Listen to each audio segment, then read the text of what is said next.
Bonsoir à toutes et à tous et bienvenue sur Monaco Info. Je suis ravi d'être parmi vous pour ces vacances de Noël. À l'heure où les cas de contamination dans les Alpes-Maritimes sont de plus en plus nombreux, la France propose une vaccination pour les enfants de 5 à 11 ans. Et vous, qu'en pensez-vous? Nous vous avons posé la question et vous le verrez, les avis sont partagés. Nous recevrons le président de la commission médicale du CHPG, Mathieu Libérator, pour nous donner un état des lieux très factuel au centre hospitalier Princesse Grasse. En sport, nous reviendrons sur la défaite de la Roca Team en Euroleague et sur la victoire en foot de Monaco face à Rennes dans le championnat de France. Ça sera l'occasion de nous entretenir avec le président du club des supporters de Monaco sur la saison footballistique et de nous donner son avis sur les 10 ans de présidence de Dimitri Ribolovlev à la tête de la SMFC. Et enfin, nous ouvrirons un volet traditionnel de Noël avec ses beaux pulls souvent kitsch, mais finalement assez drôles, et sur le chocolat, un des produits phares d'une table de Noël. Débutons ce journal par un premier point sur l'information avec vous, Frédéric Hélion, bonsoir. Nous avons des nouvelles concernant l'état de santé de la princesse Charlène. Bonsoir Fabien, la convalescence de la princesse Charlène se poursuit de façon satisfaisante et encourageante, même si son rétablissement devrait encore prendre quelques mois, une annonce faite par le palais princier dans un communiqué diffusé ce matin. Le prince Albert II et leurs enfants lui rendront visite à l'occasion des fêtes de Noël. Durant cette période, le couple princier demande à ce que l'on continue de respecter leur vie privée. Parlons économie locale avec les premiers chiffres concernant l'opération des bons cadeaux Carlo. Le 1er décembre, le gouvernement reconduisait l'opération des bons cadeaux à dépenser via l'application Carlo. Les premières semaines ont enregistré des résultats records. Plus de 26 000 utilisateurs ont fait leur achat dans 317 commerces partenaires. Des chiffres supérieurs à ceux de l'an passé, où sur la même période, l'application comptait 13 800 utilisateurs et 173 enseignes actives. Les bénéficiaires des bons cadeaux représentent la moitié des dépenses effectuées via l'application Carlo ce mois-ci. On termine par l'ouverture de la vaccination en principauté pour les enfants de 5 à 11 ans. Le comité national monégasque de la vaccination a donné son feu vert pour ouvrir la vaccination aux enfants fragiles de 5 à 11 ans. Sont concernés les enfants présentant des pathologies particulières ou ceux qui évoluent dans un foyer où il peut y avoir une pathologie particulière. En France, cela est possible. Depuis le 15 décembre, la principauté a déjà reçu 100 doses pédiatriques destinées aux enfants fragiles.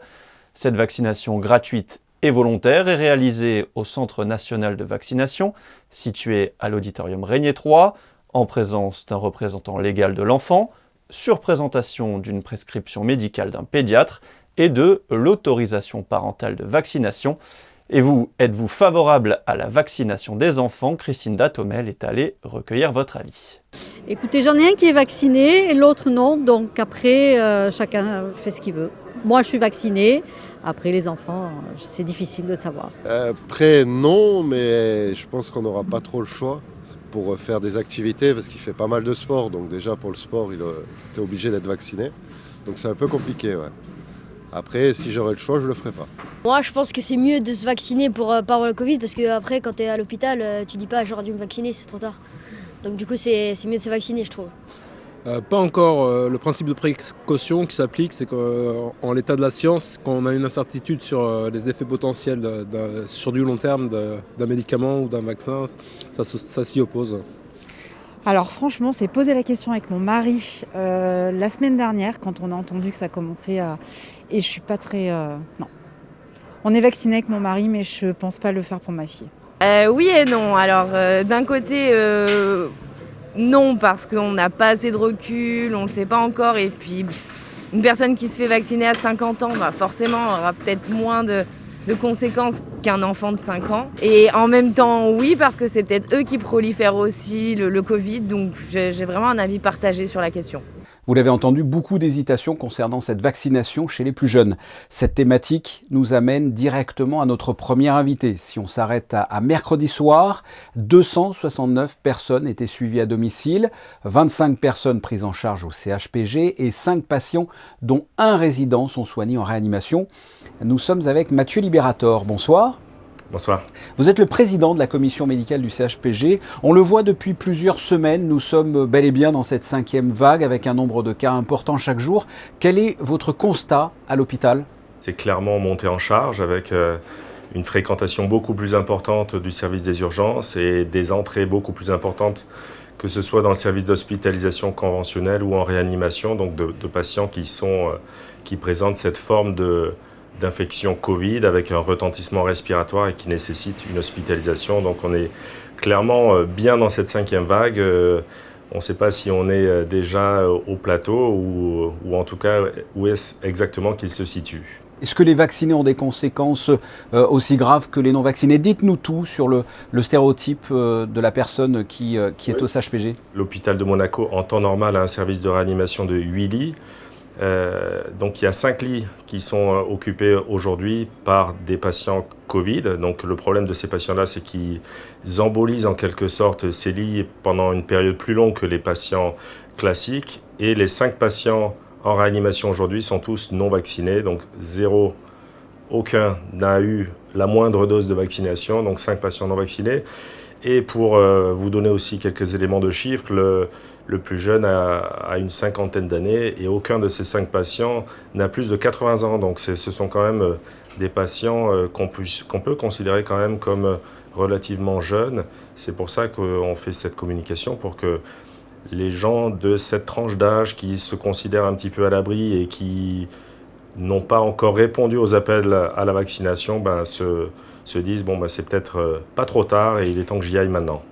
Est-ce que cette recrudescence des cas pénalise les autres services?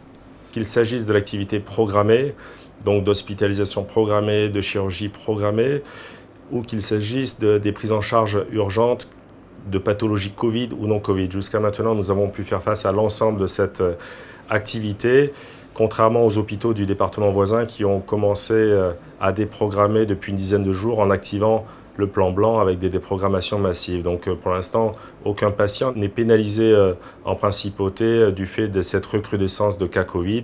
La France propose la vaccination dès aujourd'hui des 5-11 ans. Quel est votre point de vue concernant Monaco ? En tant que médecin impliqué dans cette prise en charge en principauté, mais aussi en tant que père de famille, on a tous bien compris que le bénéfice individuel pour un enfant, il est mineur. C'est surtout un bénéfice épidémiologique. De vacciner les enfants, ça va permettre de diminuer les chaînes de transmission. Donc ça on l'a bien compris. Donc encourager la vaccination des jeunes, c'est une bonne chose pour casser la chaîne de transmission. Mais personnellement, ça reste quand même un petit peu problématique s'il y a quand même une frange de population qui, pour le coup, est la population à risque et qui, pour le coup, vient saturer le système hospitalier. Donc si cette frange de population n'est pas plus vaccinée, c'est à mon sens un peu illogique d'imposer ce genre de choses à des plus jeunes enfants pour lesquels la pathologie est vraiment bénigne dans la très très très grande majorité des cas. Oui, d'abord, il faudrait que les adultes, selon vous, se fassent vacciner. C'est important pour vous ? Maintenant, c'est plus à prouver l'efficacité de la vaccination pour prévenir les formes graves à partir d'un certain âge. C'est une évidence. Je vous ai donné des éléments chiffrés, mais ils sont les mêmes dans tous les hôpitaux à travers le monde. Les réanimations et les services d'hospitalisation, les patients les plus graves sont très très très majoritairement des patients non vaccinés. Donc c'est une évidence que la vaccination protège. Donc vacciner les plus jeunes, oui, pour diminuer la diffusion, le nombre de cas par jour, mais la priorité, elle est à vacciner les patients qui risquent de faire des formes graves. Mathieu Libérator, merci. Merci à vous. On change complètement de sujet. Vous étiez peut-être devant votre écran hier au soir pour suivre en direct sur Monaco Info la rencontre en Euroleague opposant la Roca Team à l'Alba Berlin. C'était le dernier match de la phase aller. Une nouvelle défaite pour Monaco, 92-84. Le résumé de la rencontre avec Yannick Debever qui était sur place. La défense, voilà le principal chantier auquel devra s'atteler l'entraîneur de la Roca Team dans les prochaines semaines. Le début du match face à Berlin annonce une rencontre très ouverte. Donatas Motiejunas est la principale option offensive et le Lituanien est énorme avec 14 points inscrits dans ses 10 premières minutes. Mais Berlin aussi trouve son rythme avec notamment Eriksson à droit à 3 points. Et puis, ce panier d'Olinde permet aux locaux de prendre l'avantage à la fin du premier quart-temps. Ça va vite sur la contre-attaque. La seconde période sera nettement à l'avantage des Berlinois. Monaco est en panne offensive et n'inscrit que 9 points en 10 minutes. L'Alba ne se fait pas prier pour décoller au tableau d'affichage et dominer la Roca Team de 10 points à la mi-temps. C'est terrible! Le troisième quart démarre fort en faveur des Monégasques. Bacon se met à scorer, Dimo continue son chantier et puis Mike James élève un peu plus son niveau de jeu offensif. Grâce à quelques stops au point précieux de James et Motiejunas, Monaco parvient à se rapprocher à 5 points de Berlin, mais prend un éclat juste derrière pour laisser les Allemands repasser les 10 points d'avance. Mike James, 25 points, 8 passes et Donatas Motiejunas, 23 points sont trop esselés en attaque. Les 10 dernières minutes seront dominées par la Roca Team avec un bel apport de Paris Lee de retour de blessure. À -2 sur ce panier de Mike James, c'est toute la Mercedes-Benz Arena qui tremble. Le hold-up est à portée de main pour Monaco. Mais les Monégasques n'arrivent pas à verrouiller leur défense. Maodolo inscrit 2 paniers très précieux qui permettent aux Allemands de se donner de l'air. Malgré les efforts de Mike James, l'Alba ne craque pas. Monaco termine la phase allée de l'Euroleague sur un revers 92-83 avec un bilan global de 6 victoires pour 11 défaites. Et c'est terminé. Victoire de 8 points. Our defense is failing game by game by game, and we're not changing. You know, teams are scoring easy baskets. You know, our offense is chaos, I would say, and so this is the result that we have.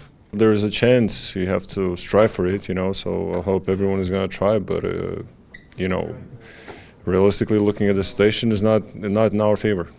Like you saw today, we didn't give up. We fought till the end, so we're going to keep on fighting. On sent la grosse déception chez Donatas Motiejunas et la Roca Team a très peu de temps pour travailler. Son calendrier d'enfer l'emmènera à Fos-sur-Mer dimanche pour le championnat de France avant de revenir à Gaston-Médecin pour de l'Euroleague face au Maccabi Tel Aviv mercredi. On retrouve Frédéric Elion pour un nouveau point sur l'information avec cette nouveauté dans le cadre du programme Extended Monaco.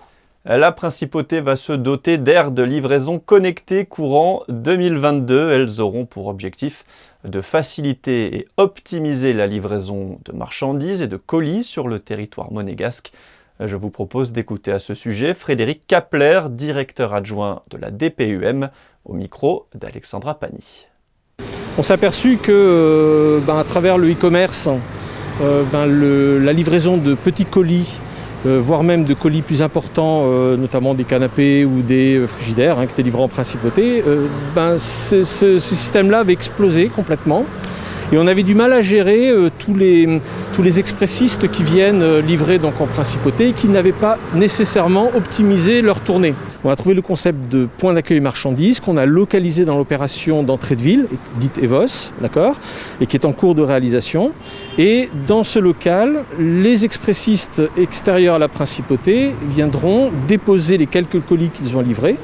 Et la Poste de Monaco, qui est gestionnaire donc de ce point d'accueil marchandises, est en charge d'optimiser la livraison de ces colis sur le territoire monégasque. Donc on a lié au point d'accueil marchandises, on a créé ces zones spécifiquement dédiées à ces deux acteurs de la livraison.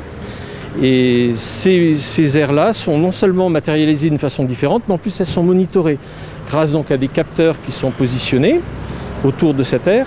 Et ces capteurs sont reliés à une application. Cette application va être donc au service des livreurs, des chauffeurs de Monaco Logistique et de la Poste, qui vont pouvoir réserver l'aire de livraison en question pour se positionner lorsqu'ils arrivent sur le site et qui vont pouvoir surtout voir si l'aire est libre, si elle est disponible, à moitié disponible, etc. Passons à présent à cette ancienne tradition de Noël en principe. Chaque année, le Comité national des traditions monégasques demande aux boulangers de proposer dans les jours qui précèdent Noël des pande natales et ces petits pains ronds décorés de 5 noix disposés en forme de croix et d'un rameau d'olivier sont remis moyennant un don laissé à l'appréciation des clients. L'ensemble des sommes récoltées est ensuite reversé à des associations caritatives. Ce matin, la bénédiction des pande natales par l'archevêque de Monaco s'est déroulée comme chaque année à la mairie. Les fêtes de fin d'année approchent et ça se passe aussi sur Monaco Info. Plusieurs rendez-vous sur votre chaîne pendant les fêtes de Noël avec dès vendredi soir à 20h, Le Rêve de Mercier, une pièce de théâtre d'Alain Pastor. Samedi matin, dès 10h, vous pourrez suivre en direct la messe de Noël, célébrée depuis la cathédrale de Monaco. À 19h, Alexandra Pagny vous fera découvrir la Villa Maria Serena dans demeure d'exception. Dernier rendez-vous à 21h avec le film Marie de Nazareth de Jean Delannoy, suivi d'un débat animé par Fabien Bonilla avec l'abbé Christian Venard et le frère Renaud Silly. On termine par du sport et du football. Monaco finit l'année 2021 sur une bonne note. Les joueurs de Niko Kovac ont dominé le Stade Rennais, un candidat direct pour le podium de Buzyn hier soir au Stade Louis II. Une victoire référence face à l'équipe qui produit sans doute le plus beau jeu depuis le début du championnat. Mené au score suite à un but de Martin Terrier, à la 16e, Monaco a su réagir avec une égalisation de Wissam Ben Yedder sur pénalty à la 35e, puis le but de la victoire en deuxième mi-temps inscrit par Voland. Les Monégasques remontent à la 6e place au classement, à 4 points du podium. Et football toujours, c'est une date anniversaire pour la SM. Cela fait 10 ans que Dimitri Ribolovlev a repris le club et il s'en est passé des choses en 10 ans. Qu'en pensent les amateurs de foot monégasques ? Eh bien, nous sommes avec le président du club des supporters de Monaco, Laurent Maire, bonsoir. Bonsoir. Le président de la SMFC fête ses 10 ans à la tête de cette équipe. Qu'est-ce que vous retenez, vous, de ces 10 ans ? Ça va de l'arrivée du président en Ligue 2, ouais. La remontée en Ligue 1, dans la foulée la qualification en Champions League et le titre en 2017. Selon vous, qu'est-ce qu'a apporté Dimitri Ribolovlev à la SM parce qu'il est arrivé, on vous l'avait dit, quand Monaco était au plus bas dans les fonds de la Ligue 2. Il a repris le club à l'époque où on avait 50 millions de déficit. Et après, il a réinjecté 200 millions d'euros sur 4 ans. Et il a fait de Monaco ce qu'on est à l'heure actuelle. On parle de la saison actuelle. Quel est le bilan comme ça à mi-parcours pour l'instant pour vous ? Moi, le problème, c'est que je suis un internal insatisfait. Donc c'est pas terrible alors. Non. Après, on va dire que mathématiquement, on n'est qu'à 4 points de la deuxième place. Donc comme d'habitude avec Paris intouchable devant. Donc voilà, on finit on va dire bien quand même cette première partie de championnat avec donc juste 4 points de retard sur la deuxième place. Un mot sur cette équipe 2021-2022, est-ce qu'elle vous plaît ? En même temps, c'est à peu près la même que l'année dernière où ils ont recruté des nouveaux joueurs. Pour moi, qui ont un peu du mal à s'intégrer encore et à prendre les automatismes. Mais bon, après, voilà. On fera le vrai bilan en fin de saison. Vous la voyez où cette équipe en fin de saison ? À la 6e place toujours, mieux, moins bien ? Après, l'année dernière, on nous avait vendu, on avait eu une entrevue pour nous présenter Paul Mitchell, le directeur sportif, qui avait été très franc avec nous. Il nous a dit on casse tout et on recommence. On veut que maintenant Monaco soit dans les 4 premiers à chaque saison. Donc voire dans les 3. Donc l'année dernière, il nous avait dit si on finit dans les 6 premiers, c'est beau. On a fini 3e. Donc ouais. Donc là on est 6e, voilà. On va finir premier alors. Non, mais déjà qu'on arrive à se qualifier en Champions League toutes les saisons, ce serait déjà pas mal. Et dernière question, qu'est-ce que vous avez commandé au Père Noël ? Un titre européen, plus de victoires, qu'est-ce que vous lui avez commandé pour un trophée, n'importe quelle couleur qui soit le trophée. Une Europa League, on ne sait jamais sur un malentendu. Mais ça peut marcher. Voilà. Comme dirait les bronzés, sur un malentendu, ça peut marcher. Ouais. On mise pas tout sur notre physique, mais... Vas-y, fonce. Je vois qu'on a les mêmes repères. En tout cas... là, c'est la période actuelle. L'effet de Noël sans les bronzés, c'est pas l'effet de Noël. Exactement. Écoutez, Laurent Maire, merci d'avoir répondu à mes questions. Ok, merci, au revoir. À très bientôt. Fête. On passe à cette tendance qui fait le buzz. Peut-être y avez-vous succombé. Les pulls de Noël connaissent un succès grandissant, et ce, malgré leur côté ringard. Quelle est l'histoire de cette tendance mode, si on peut appeler ça une mode ? Élément de réponse avec Émilie Rousseau. Ils peuvent être moches, kitsch, ringards, mais ils rappellent toujours l'esprit des fêtes de fin d'année. Les pulls de Noël sont devenus au fil des ans, une tradition qui s'installe dans notre garde-robe. Ils ont même leur journée mondiale que l'on célèbre chaque année un 17 décembre. Le concept a connu une ascension fulgurante grâce notamment à l'une des scènes marquantes du film Bridget Jones, sorti en 2001. Depuis, qu'il soit en laine ou en coton, il s'arrache. Ici, à l'Office du tourisme, la tradition est pleinement respectée. C'est sympa et ça apporte un peu de gaieté dans cette période qui est compliquée avec la crise sanitaire.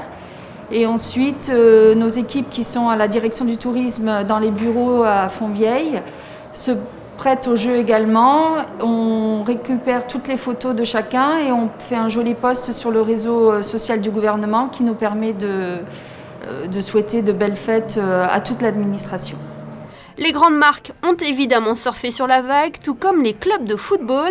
L'AS Monaco, par exemple, en partenariat avec son équipementier Kappa, commercialise son pull de Noël depuis 3 saisons maintenant. Cette année, ils ont agrémenté la collection avec un bonnet et une écharpe. Les gens adorent arborer les couleurs de leur club pendant la période de Noël. Donc il était important d'élaborer ce type de produit pour agrémenter notre collection qui est un peu plus classique avec les maillots, les produits training, les produits un peu de sortie. Donc ça devient un produit incontournable. Et nous aussi, nous avons succombé à cette tendance. Alors le style n'est peut-être pas au rendez-vous, mais cela a le mérite d'être très confortable. Et puis on a pensé aussi à vous, Fabien, pour que vous soyez sur votre 31 le soir du réveillon. On arrive tout de suite à la rédaction pour vous le remettre. Merci Émilie. Je ne suis pas sûr franchement de le mettre le soir du réveillon, mais c'est l'intention qui compte.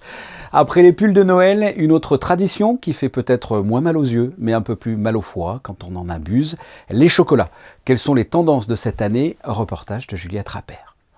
Le chocolat était principalement offert aux enfants le 6 décembre lors de la Saint-Nicolas, patron des écoliers et ancêtre du Père Noël. Depuis, il s'invite chaque année aux tables de fin d'année. Alors chocolat noir ou chocolat blanc, à vous de choisir. Notre gamme de chocolat avec des ganaches, des pralinés et des mousses, moitié lait, moitié noir et quelques blancs qui font la spécificité du chocolat belge. Les truffes de Bruxelles avec nos chocolats d'Équateur, noir mandarine, les noisettes, les Équateur et une au champagne. Les clients défilent toute la journée pour le plaisir d'offrir, mais aussi de s'offrir de belles gourmandises du côté de Pierre Marcolini, la giandouilla et la star des fêtes. Cette année, Pierre Marcolini nous emmène voyager à travers les vallées piémontaises.